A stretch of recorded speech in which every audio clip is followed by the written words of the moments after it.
세가족 교재 오늘 3과입니다. 성경은 어떠한 책인가라는 것입니다. 여러분은 자녀가 태어났을 때 그 모습을 기억하십니까? 아이가 엄마, 아빠라고 불렀던 그 신기한 경험을 혹시 기억하십니까?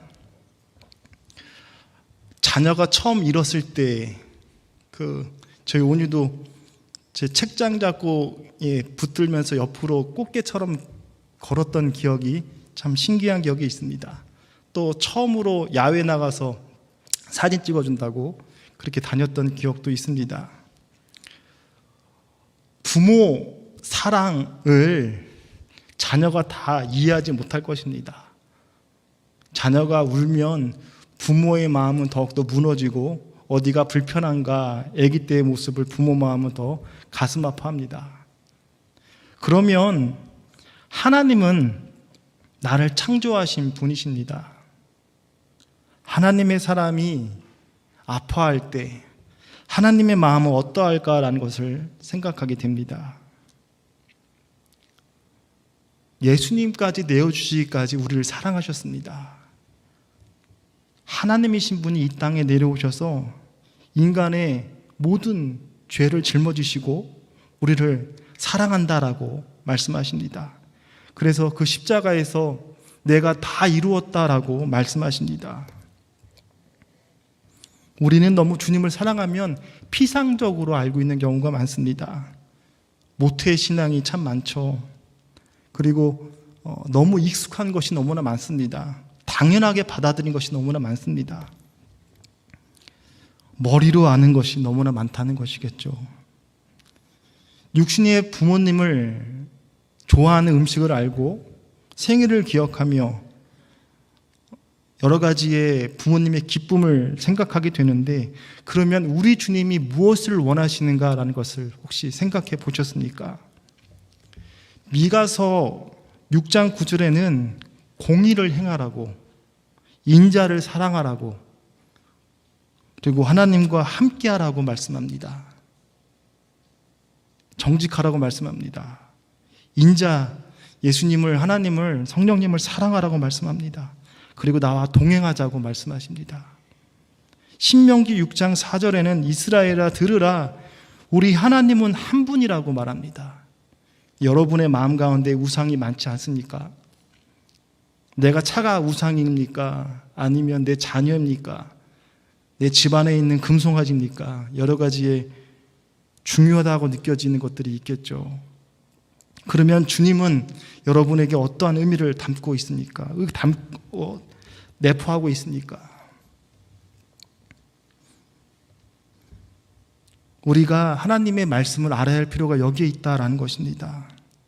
그래서 오늘 설교를 세 부분으로 구분해 보겠습니다. 성경은 어떠한 책인가?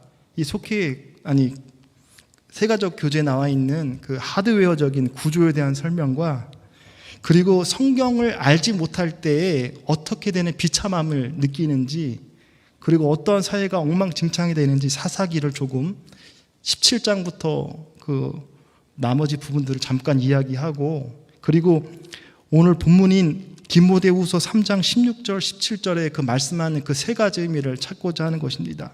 먼저 성경책은 어떠한 책인가? 세계에서 가장 많이 팔린 책이라는 것입니다. 3초에 한 권씩 팔렸다라고 평균을 내고 연간 5천만 권 이상 팔리는 베스트셀러입니다. 근데 생각해 보십시오. 프로테스탄트, 그러니까 개신교의 예수님을 믿는 민족들은, 나라들은 다 잘 삽니다. 하나님의 역사하심, 물론 물질로 하나님을 복이라 받았다라고 말할 수는 없을 것입니다. 왜냐하면 예수님도 이 땅에 계실 때 하늘나라에 대해서, 우리의 본향인 하늘나라에 대해서 가르쳤기 때문에 그럽니다. 예수님이 우리 인간이 얼마나 연약함을 아냐면 물질에 대해서 3분의 2, 많게는 2분의 1 이상 3분의 2까지 예수님의 비유는 물질 비유가 많습니다. 인간이 물질에 약하다는 것을 알고 있습니다. 어찌됐건 예수님 믿는 나라들은 잘 산다는 것을 생각하게 됩니다. 그리고 세계에서 가장 많은 언어로 번역됐습니다. 성경은 하나님의 말씀입니다. 이것이 중요합니다. 하나님의 말씀이라는 것입니다. 성경의 명칭에 대해서 말합니다. 최초의 성경은 십계명입니다. 두 돌판. 그리고 그리스 사람들이 파피루스, 갈대, 무화과과 식물 줄기에 그 갈대 잎에다가 글씨를 쓰게 되었습니다. 그리고 바이블, 비블리온이라고 해서 책들이란 뜻을 담고 있고, 또 성경에 대해서 여러 가지의 내용들을 알 수 있습니다. 그래서 히브리 말로 꼬데스라고 해서 구별되었다라는 말을 담고 있는 것이죠. 성에 대해서, 경에 대해서는 캐논, 자라는 것입니다. 기준이 되는 것입니다. 그리고 성경은 언약의 책입니다. 약속의 책. 올드 테스트먼트, 구약이고 뉴 테스트먼트, 신약이 됩니다. 약속으로 가득한 책이 성경책입니다.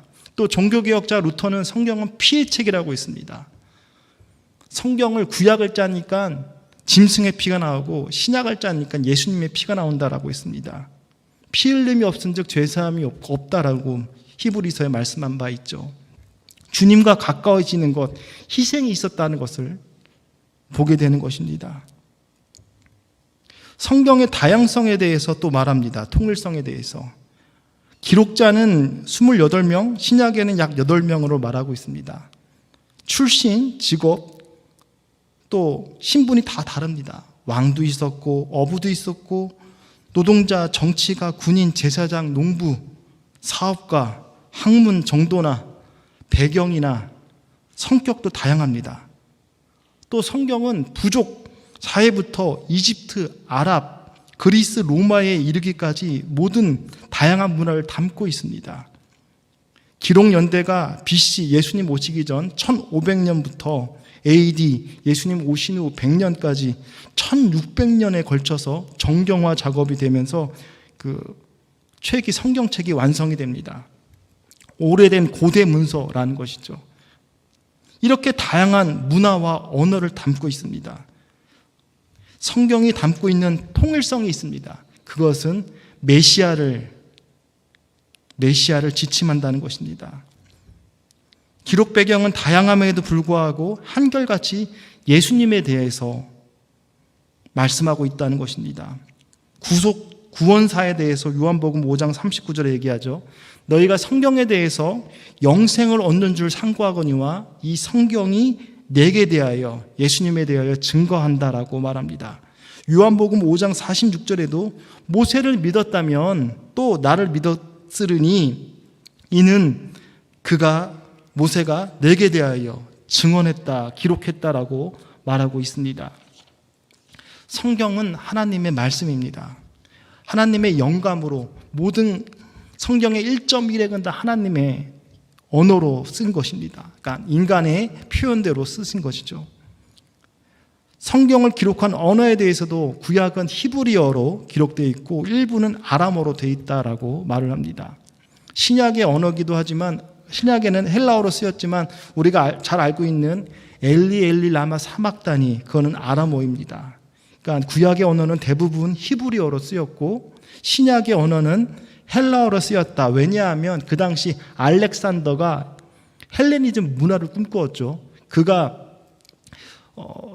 지중해 연안에 있는 나라들을 다 통일시킵니다. 그러니까 이집트까지 가게 되는데 북이집트의 알렉산드리아라는 도시를 세웠고 또 유럽의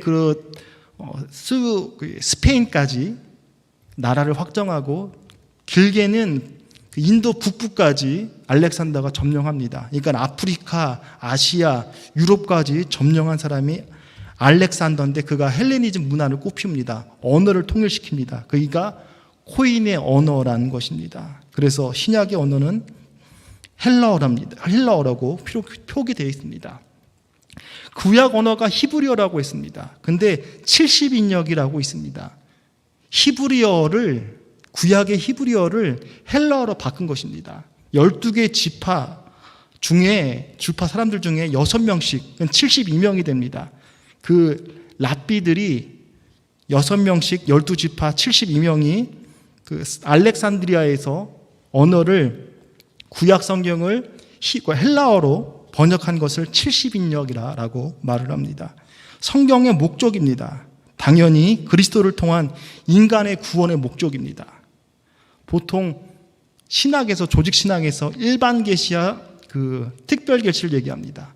일반 계시는 자연 만물을 통해서 하나님의 숨결을 느낄 수 있고 인간에게 그 선한 그 영을 하나님의 영을 사모하는 마음을 주었다라고 로마서도 표현하기도 합니다. 양심이라는 것도 표현하기도 합니다. 그것은 일반 계시입니다. 자연 만물을 통해서 하나님의 손길을 느낄 수 있고, 특별 계시는 정말 하나님을 강력하게 느낄 수 있는 것이 있는데 그것이 성경이고 예수 그리스도라고 말합니다. 그래서 성경의 기록 목적은 인간을 구원하는 목적에 있습니다. 바꿔 말하면 성경책은 예수 믿지 않는 자에게 필요한 것이 아니라 예수 믿는 자에게 필요한 것입니다. 그래서 성경책은 지리서나 과학서나 철학서가 아니라 인간의 구원서라는 것을 분명하게 말합니다. 삶의 표준과 방향과 목표를 지정해 주고 있다는 것입니다. 성경의 구분입니다. 정경이라고 해서 그 캐논이란 말했는데 성경 39권 구약이 쓰여지게 되어 있는데, 먼저 여러분이 성경 그 자료집을 보시면 타나크라 되어 있습니다. 이것은 구약의, 그러니까 유대인들의 성경을 말하는 것입니다. 타나크.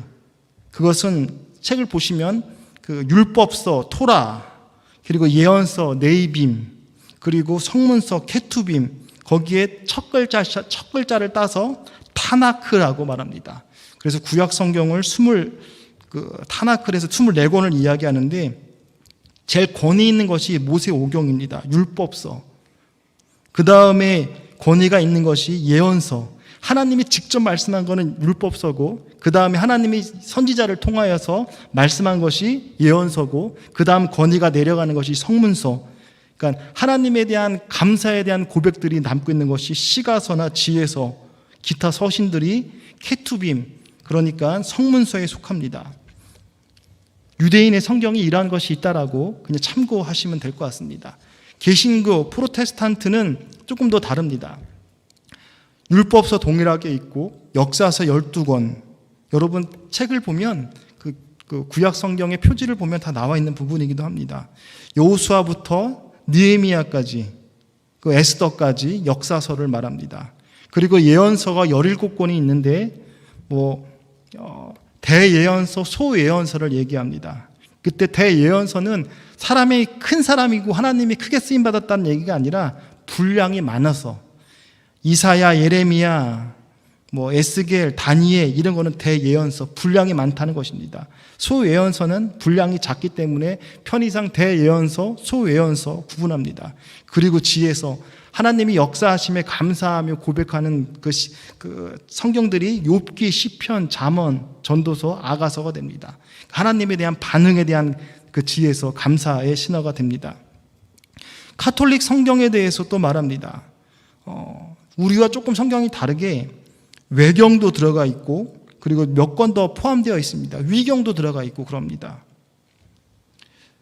어려운 말 같아서 또 쉽게 표현하려고 하는데 딱히 어떻게 표현할지 몰라서 있는 딱딱한 내용이라서 그냥 설명만 드리겠습니다. 외경은 일반적으로 알려지지 않은 서적, 의심스러운 출처라는 것입니다.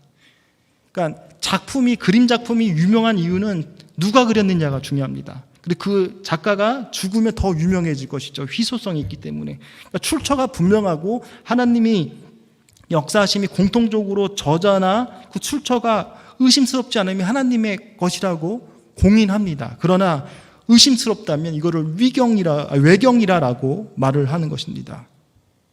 외경이라고 말하는 것입니다. 그래서 외경은 조금 신비적입니다. 그래서 도빗, 유닛, 솔로몬 지혜, 벤시락 이런 거는 우리가 정경으로 개신교에서는 인정하지 않는 책이지만 카톨릭에서는 이걸 인정한다라는 것이죠. 그 외에 유대의 경전에 대해서 말합니다. 탈무드, 3,000년 이상 된 유대교 신앙의 산물이라고 말하면서 성경을 주석한, 어떻게 보면 주석서라고 말합니다. 그러니까 쉽게 얘기해서 나 외에 다른 신을 섬기지 말라라고 하면 이 말씀을 가지고 탈무드에서는 여러 가지 해석을 한다는 것입니다. 이것을 주석을 달고 있는 것이 탈무드가 되는 것입니다. 미드라시라고 있습니다. 이것은 성경의 비하인드 스토리, 뒷이야기들을 담고 있습니다.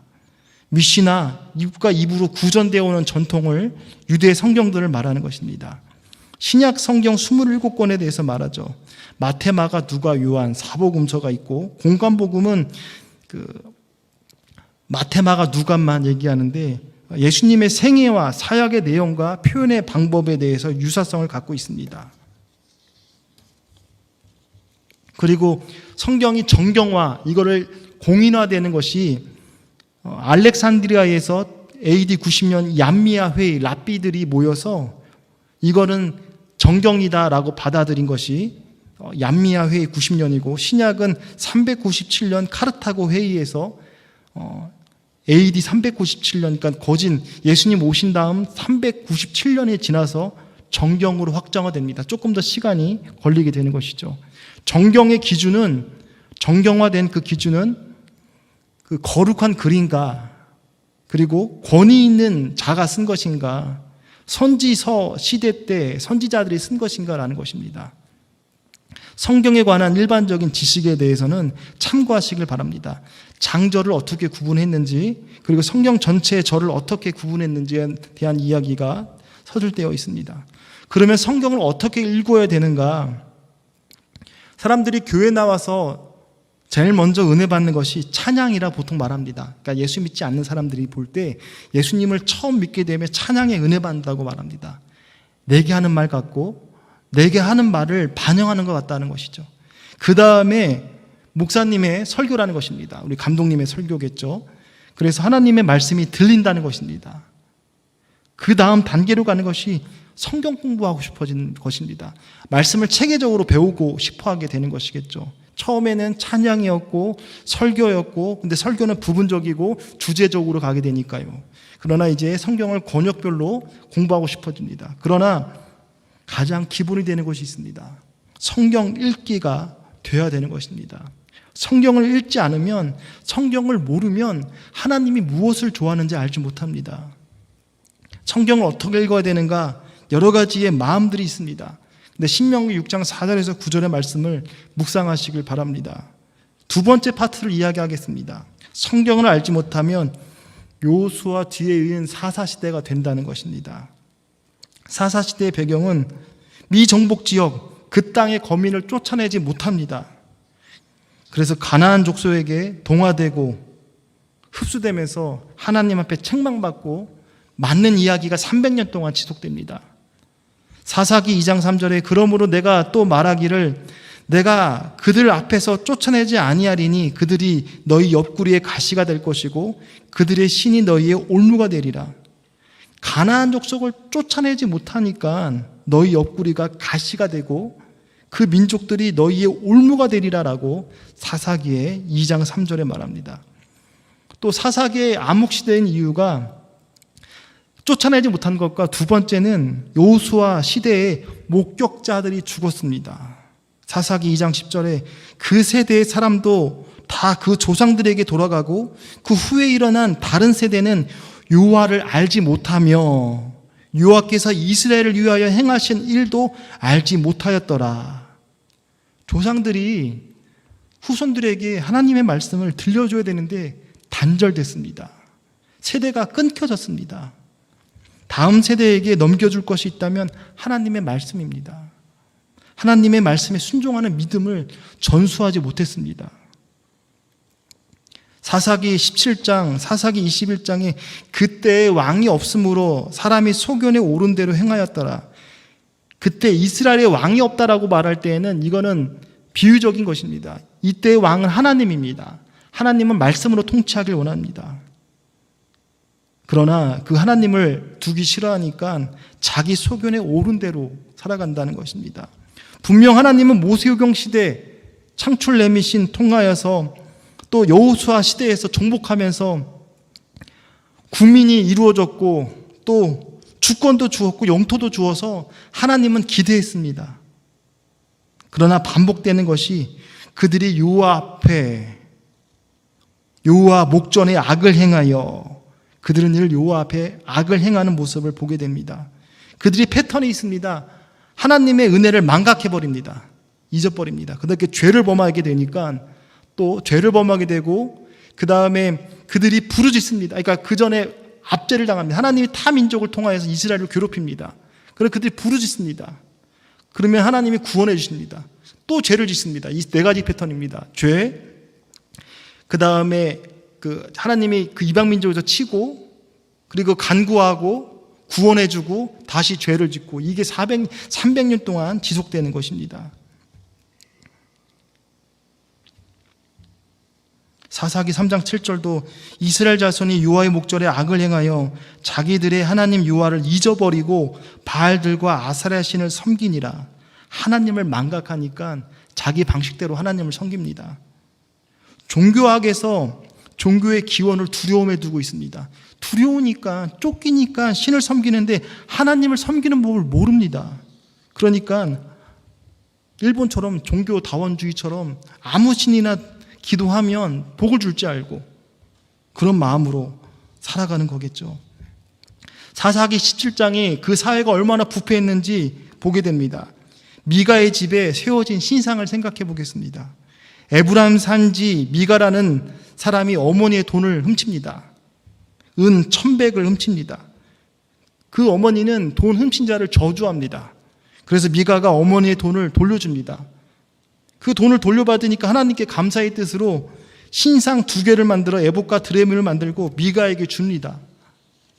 미가는 자신의 집에 신당을 만들고 자신의 아들을 세워서 제사장을 삼습니다. 그때 유대 베들레헴의 한 청년 레위인이, 제사장이 그를 고용합니다. 미가의 개인 집의 제사장이 되어버립니다. 이를 통해서 느끼는 것이 우상 숭배가 만연해 있는 사사시대를 봅니다. 레위 족속이 유랑 생활을 합니다. 원래 레위인은 하나님께서 기업을 안 줬습니다. 12지파 다 땅을 분배받고 한 지파 안에 4지파씩, 그래서 48개의 성읍을 주었는데 그곳에서 12지파가 레위인을 먹여 살려야 되는데, 지금 근데 베들레헴의 한 청년이 미가의 집에 개인의 제사장이 되어버립니다. 참 비참한 현실이죠. 18장에 보면 단지파는 자기 하나님께서 주신 그 축복의 땅을 버리고 북으로 이사해버립니다. 그것이 사사기 18장에 나옵니다. 블레셋 땅 접경하고 있는 단지파가 영토를 분배받았는데 못 살겠다는 것입니다. 여전히 막강한 아모리 족속이 있고 블레셋은 국경에 마주하는데 너무나 강력하다는 것입니다. 당시에는 청동기 문화입니다. 그러나 이 블레셋 민족은 철기 문화입니다. 청동기하고 철하고 부딪히면 청동기가 무너지겠죠. 그 철병과 그 철제의 무기를 감당할 수 없습니다. 그러한 역경이 되니까 단지파는 이주할 다른 땅을 찾게 됩니다. 정탐꾼을 파견해서 납달리 지방 북쪽의 라이스 지방으로 이주해버립니다. 그런데 그냥 가지 않습니다. 약속의 땅을 버리고 갈 때 미가의 집안의 우상과 미가의 그 개인 신상을 만들고 베들레헴 사람이 그 가정집에 제사장이 되었는데 그를 데리고 또 그가 섬기는 그 미신 우상을 섬기고 단 지파의 제사장으로 삼아버립니다. 결론적으로는 단지파는 하나님의 약속의 땅을 지키지 못했고, 레위 족속은 제사장은 계속 돈을 벌려고 유랑생을 하고 있고, 북이스라엘 우상 숭배의 원인이 제공되는 단지파는 요한계시록 7장에 보면 14만 4천 인치심을 받은 민족 중에, 지파 중에 단지파에 대한 복은 없습니다. 단지파는 멸절돼 버립니다. 북이스라엘의 우상 숭배하는 것에 단초가 되는 것이 단지파 때문에 그러합니다. 여러분 또 더 기가 막히는 것은 레위인의 첩사건이 출애굽기 사사기 19장에 나옵니다. 에브람 산지에 레위인이 첩을 두었습니다. 근데 그 첩의 행실이 좋지 않아서 음행하여서 또 고향 베들레헴으로 돌아가는데 이 레위인이 첩을 데리러 또 베들레헴으로 내려갑니다. 돌아오는 길에 베냐민 지파에 속한 기브아에 유숙하면서 불량배들이 닥칩니다. 레위 그때 그 제사장을 끌어내라고. 남색하는 자, 동성애를 원하는 것입니다. 소돔과 고모라처럼 남색하길 원해서 제사장을 끌어내라는 것입니다. 생명을 위협을 느껴서 제사장이 자신의 첩을 내어줍니다. 그 기브아 불량배들이 그 자신의 첩을 윤관하고 새벽녘에 죽게 됩니다. 이 레위 제사장이 그래서 시신을 12조각 내어서 12지파에 보냅니다. 그러면 기브아의 불량배들을 내어주면 될 텐데 안 내어줍니다. 그래서 11개 지파 대 베냐민 지파 싸웁니다. 3번 싸우는데 2번은 베냐민 지파가 이기고 3번째 싸울 때에는 베냐민 지파의 씨를 말리면서 살은 사람이 600명밖에 되지 않습니다. 다시 11개 지파가 모여서 그들에게 아내를 줄 방법을 찾게 되죠. 시대가 혼탁합니다.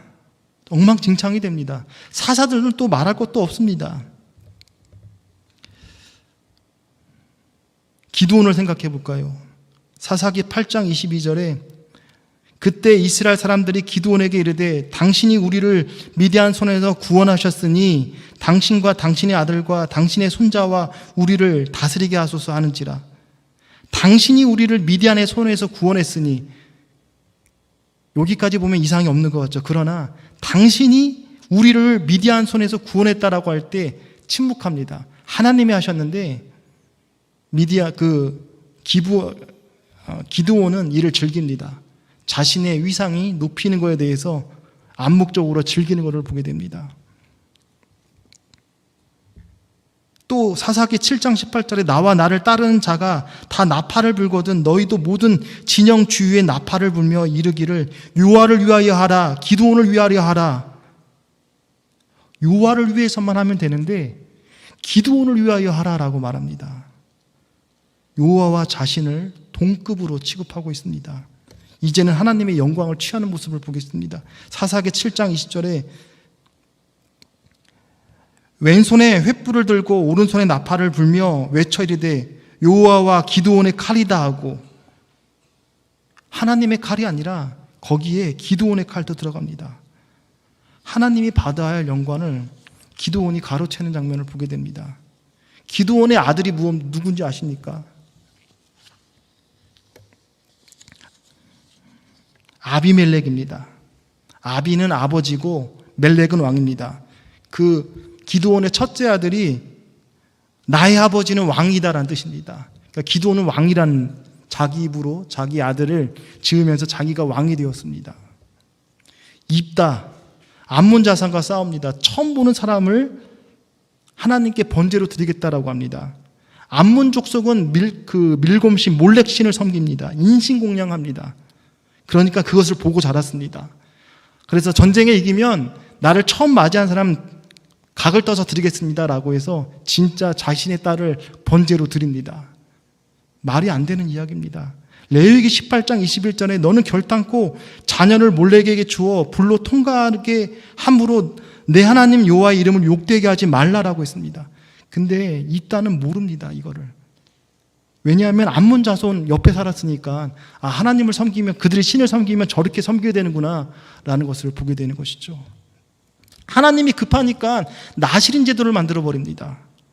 포도주, 독주, 부정한 것 머리 자르지 마, 하나님께 드린 자는 그렇게 하라라고 특급 조치까지 내리는데 삼손을 생각합니다. 술고래입니다. 이방 경계를 넘어서 블레셋을 옆 동네에 드나들듯이 합니다. 또 여자가 없어서 그런지 이방 영녀를 드릴라를 사랑합니다. 드릴라가 사사기 16장 15절에 말합니다. 당신이 마음이 내게 있지 아니하면서 당신이 어찌 나를 사랑한다 하느냐. 삼손은 말합니다. 날마다 그 말로 그를 재촉하여 조름에 삼손의 마음이 번뇌하여 죽을 지경이라. 드릴라에게 밀고합니다. 그 삼손의 힘이 어디서 나는지 말해라. 근데 삼손은 자꾸 그 말을 피하기 위해서 이런 말을 저런 말 싹 섞는데 날마다 그 말로 재촉하니까 마음이 번뇌하여 죽을 지경이라고 해서 이제 실토합니다. 근데 중요한 것이 있습니다. 당신의 마음이 내게 있지 아니하니. 세상도 우리의 마음을 원하고 있습니다. 사탄도 우리의 마음을 원하는 것이죠. 근데 우리 주님도 마음 전부를 원하십니다. 삼손의 이야기는 착각하면 안 됩니다. 자신의 인생 가장 아름다운 시기를 욕망의 노예가 되어서 살았던 나실인 삼손 이야기입니다. 사단에게 그 영혼이 빼앗겨 버린 그 슬픈 이야기입니다. 하나님이 왕이신데 자신이 왕이 되어 살아간 시대가 소견에 오른 대로 살아간 시대입니다. 왜 사사시대가 자기가 왕이 되었는가? 레위 지파가 바로 서지 못했습니다. 하나님의 나라 국가 운영의 핵심은 레위 지파에게 있었습니다. 그것이 두 가지인데 율법 교육과 말씀 통독입니다. 레위 지파는 12지파의 영적 리더입니다. 신명기 31장 9절에 이렇게 말합니다. 모세가 그들에게 레위인에게 명령하여 이르기를 온 이스라엘이 내 하나님 여호와 앞에 그가 택하신 곳에 모일 때에 이 율법책을 낭독하여 온 이스라엘에게 듣게 할지니 곧 백성의 남녀와 어린이와 내 성읍 안에서 거류하는 타국인을 모으고 그들에게 듣고 배우고 내 하나님 여호와를 경외하며 이 율법의 모든 말씀을 지켜 행하게 하고. 하나님의 말씀을 듣고 배우게 하라는 것입니다. 가르치라는 것입니다. 하나님의 말씀을 경외하게 하라고 하는 것입니다. 이 모든 율법을 지켜 행하게 하라는 것입니다. 사사시대는 말씀이 왕인 시대입니다. 그 방법으로 레위 지파를 통하여서 말씀만으로 하나님이 통치하시고 제사장 나라를 삼기 원했습니다. 너희는 특별한 민족이야 라고 말하는데 이스라엘 백성들은 우리에게도 왕을 달라고 말을 합니다. 너는 특별한 나라야 라고 하는데 특별하고 싶지 않습니다. 그냥 우리에게도 왕을 달라고 말합니다. 사람들은 12지파 혹은 우리들은 하나님의 말씀을 마음에 두기 싫어합니다. 이것을 알고 있는 예레미야는 22장 21절에 내가 평안할 때 내가 내게 말하였나니 나는 듣지 아니하리라 하였나니 내가 어려서부터 내 목소리를 청종하지 아니함이 내 습관이라. 하나님은 평안할 때 말했습니다. 근데 내가 하는 말이 나는 듣지 아니하리라. 내가 어려서부터 내 목소리를 청종하는 것을 듣지 아니함이 내 습관이라고 말합니다. 그러면 누가 왕인가? 이 선악과의 문제는 지금도 현재 진행형입니다. 내 마음의 선악과 곧 말씀에 순종해야 되는데 그 말씀에 하나님 말씀을 내 마음에 두기 싫어합니다. 내가 왕이 되고 싶고 내가 주인이 되고 싶어 합니다. 순종해도 내가 납득이 되는 것만 순종합니다. 그렇지 아니하면 귀를 닫아버립니다. 내가 왕인 시대의 특징이 있습니다. 자기 느낌이 중요합니다. 자기 감정이 중요합니다. 자기 경험이 중요합니다. 타인의 시선, 말 귀담아 듣지 않습니다. 듣고 싶은 것만 듣습니다. 미래보다는 현재를 즐기는 시대입니다. 욜로족이라고 하죠. 한 번 사는 인생 마음껏 즐기는 시대가 되었습니다. 레위 지파 때문입니다. 레위 지파가 제 역할을 못했습니다. 근데 또 이유가 있습니다. 레위 지파를 책임져야 12개 지파들이 외면했습니다. 총체적 난국입니다. 그러기 때문에 300년 동안 늘 어려움을 당하고 그 12지파가 그 12사사가 바뀌면서 나아져야 되는데 점점 더 추락해져 가는 것을 보게 됩니다. 추해지는 것을 보게 된다는 것입니다. 레위 지파가 율법 교육, 말씀 통독을 시켜야 하는데 그 역할을 못했습니다. 또 12지파가 레위 지파를 책임지지 못한 것도 있습니다. 사사도 타락했는데 백성들은 말할 것도 없습니다.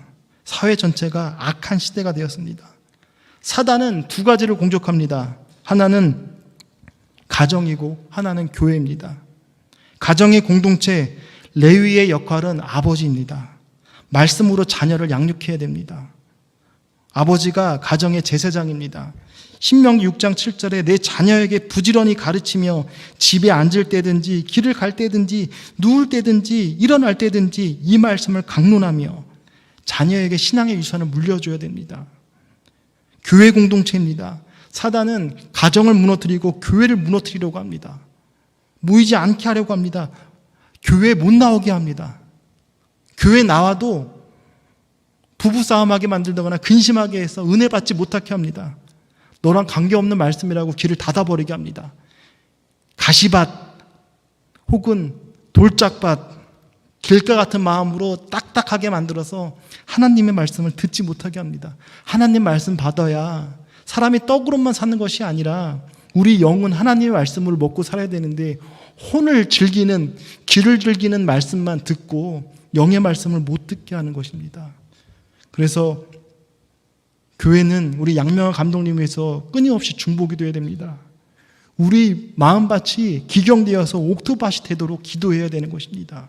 사단은 가정공동체, 교회 공동체를 무너뜨린다는 것입니다. 그러면 짧게 이야기하겠습니다. 오늘 본문을 통해서 세 가지의 교훈을 줍니다.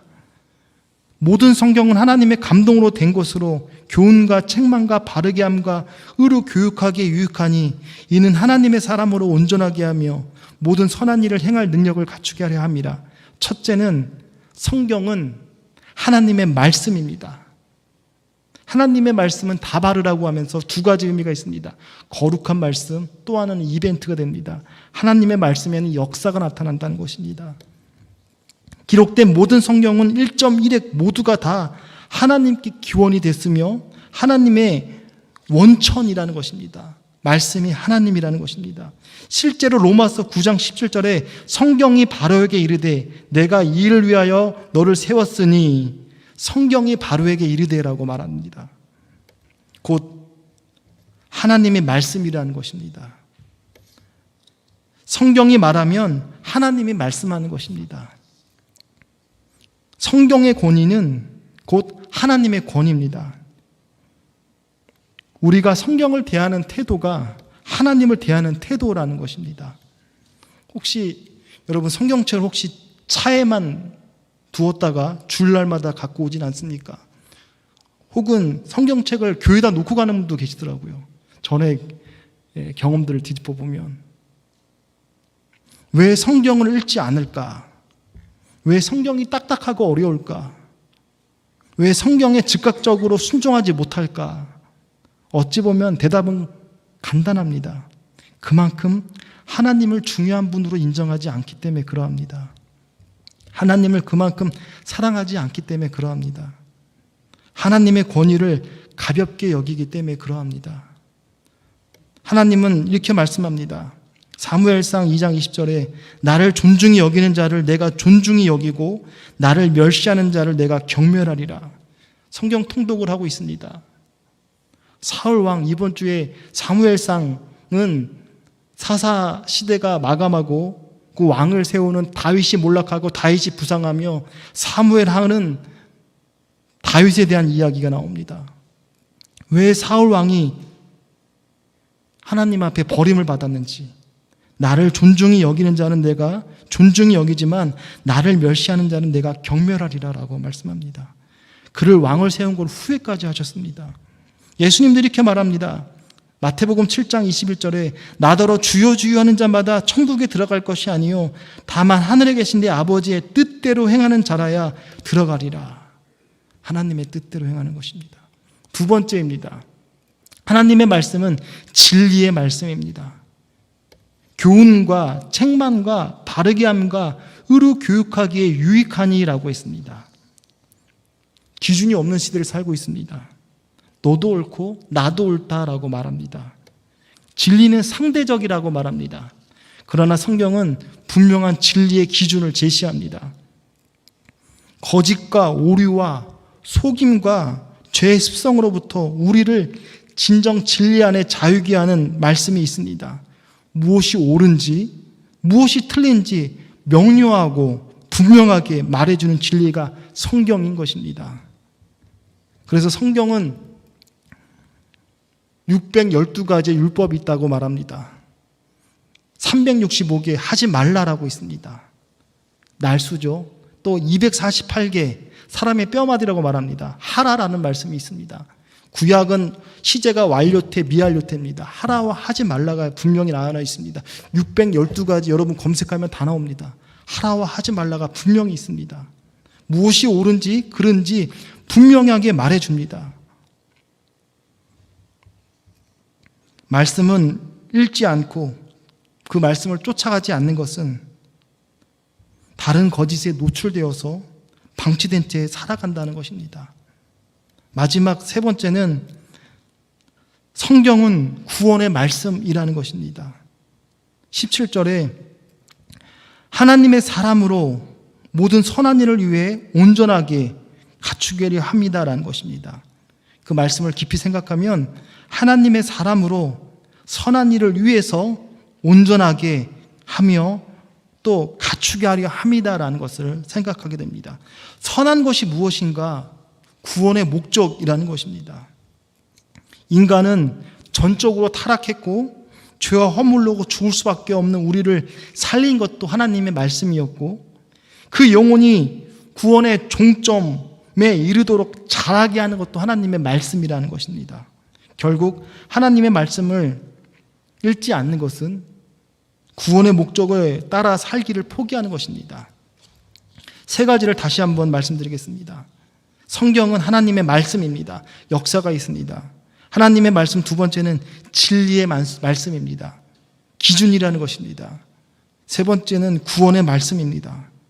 그것을 자라가게 한다는 것입니다. 말씀을 정리하면서 많은 것을 생각하게 했습니다. 특별히 저에게 이번 통독하면서 사사기가 특별하게 다가왔습니다. 하나님의 말씀을 놓치면 어떻게 되는가? 하나님의 말씀을 읽지 않으면 또 전하지 않으면 어떻게 되는가?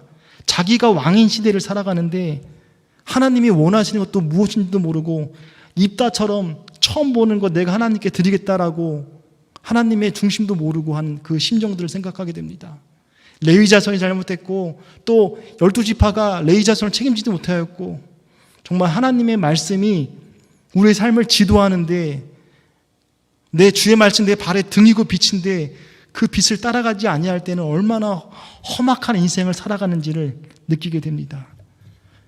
이번에 남은 성경 통독을 통하여서 하나님이 사람을 어떻게 세워서 어떻게 역사하시는지 왜 다윗이 하나님 앞에 합당한 왕인지 깊이 생각하시길 원합니다.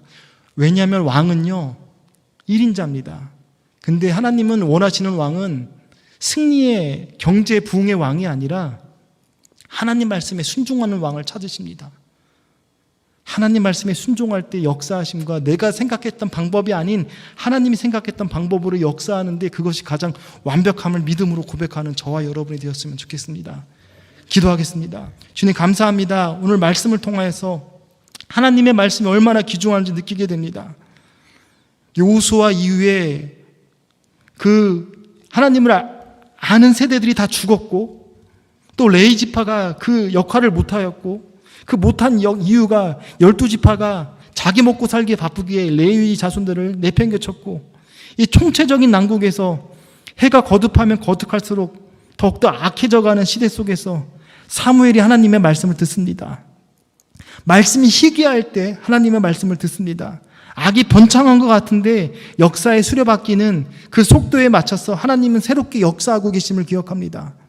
사울이 하나님께 버림받을 때 다윗이 부상하고 있습니다. 악이 번창한 것 같은데 그 이면엔 하나님이 역사하고 일하고 계심을 느끼게 됩니다.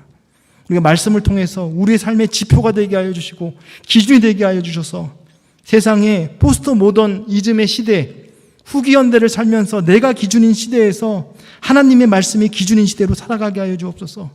주님의 역사하심에 기뻐하며 자유하게 하여 주옵소서. 예수님의 이름으로 기도합니다. 아멘.